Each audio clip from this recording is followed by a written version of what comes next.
don't get me wrong, it was another disappointing away day. It was another game that we deserved to lose. It was another game where Luke McGee's goalkeeping heroics really kept the scoreline down, and 3-1 was once again a flattering scoreline as far as Tranmere were concerned. We the first half we were in the game during most of the first half. We had plenty of possession. We sort of had them penned in at various stages of the first half while the game was goalless. And then the goal that we actually did concede against that Doncaster scored was actually quite a soft sort of goal. The ball sort of popped up from a free kick, and I think it was their centre half or right wing back that sort of got their head on it and popped it in.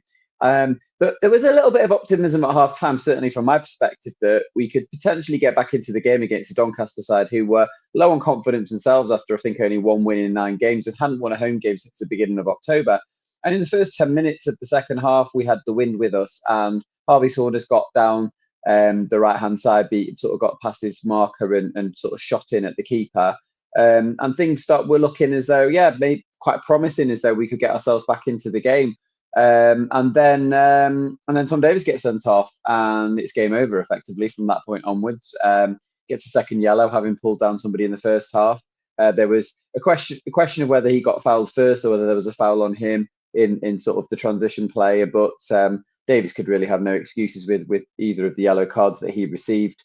And from that point onwards, it looked really ominous. And in fairness, they did well to keep it to 3-1, because obviously 1-0 down with 10 men and down to 10 men, and obviously it finished 3-1, and maybe Donny were just sort of managing the game. But the one thing I would say overall, Matt, is that even in the first half, while we had a lot of the possession, we weren't creating clear-cut chances. Whereas when Doncaster came forward, McGee was called into action on a couple of occasions. I mean, there was one guy who was through one-on-one before the goal, and he pulled off, and Leo Connor put in a tremendous block when the ball looked as though that was goal bound as well.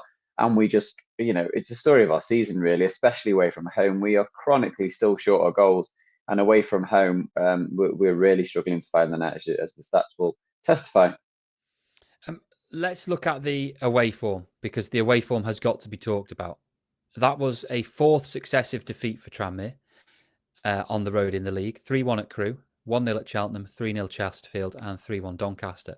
It is the fifth time this season already that they've conceded 3 goals on the road in the league, which is staggering. But I've just done some stat digging while you've been talking. If you are a Tranmere fan who's been to every single away game that Tranmere have played in the league since the COVID restrictions were lifted for the start of the 2021-2022 season, you'll have now seen Tranmere play 75 games away from home. They've lost 41 of them. 41 of 75 away games since the start of the 2021-22 season. They've won 17 and they've drawn 17. They've conceded 109 goals and scored just 65. It's staggeringly bad, Tranmere's away record, and it would be wrong to say that it's just this season, because it's not just this season. I know playoffs under Mickey in 21-22, and since then it's gone downhill. I think they lost something like 15 away league games last season, which was particularly shoddy. They've generally averaged 5 away wins a year, and it's been trying to balance out the draws and the defeats. This year, it's 2 wins, 2 draws, and I think it's 5 losses or 6 losses now. 6, but overall, that record is horrific. 41 defeats in 75 away games. Terrible.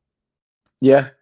And we lost more away games last season than any other team in League Two. So we finished 16th, and we lost 15 of our 23 away games. We won 5. Incredibly, we won one of them 5-1, I think, at Salford on Boxing Day, which I don't quite know how that, if that wasn't a freak result or finding. I think Salford were pretty much about to sack their manager at that stage in proceedings, and they ended up finishing 20th. But yeah, it's really tough on fans. I mean, I've been going to watch Tranmere home and away for a long time, and you always appreciate that when you go away from home, then there's generally a lower probability of seeing your team win. they're sort of they're rarer, but they're more special when you do see your team winning away from home. And I think my first ever game was at the Victoria Ground at Stoke, which we won 2-1, and it was like a magical experience watching your team win away from home is amazing. But I'm starting to wonder whether I'll only see 2 away wins this season. I don't see where the next away win's coming from. I think, we're going to Morecambe on New Year's Day, and then we've got some tougher opponents after that as well. But we got a win at Carlisle before they sacked Paul Simpson in August, when we'd had a couple of decent results, and then we got a win at Bromley, which was scarcely deserved, and profiting from a couple of mistakes, defensive Bromley mistakes, when Bromley were all over us in the beginning of the game, and they've picked up since. But you do wonder whether that Tranmere will win any more than 2 away games this season, unless the ownership or the manager or the personnel changes. But there's no guarantee any of those things are currently going to happen. So, and there's obviously the confidence levels, irrespective of all of the positive mantra that's sort of peddled by Adkins. The confidence levels are clearly depleted since a few months ago, and obviously, there's always that sort of sinking moment of going a goal down away from home, and no real expectation once you fall behind, especially away. That really we're going to get anything out of the game, and I think the only time we've done that this season was at MK Dons when we scored a 90th minute equaliser.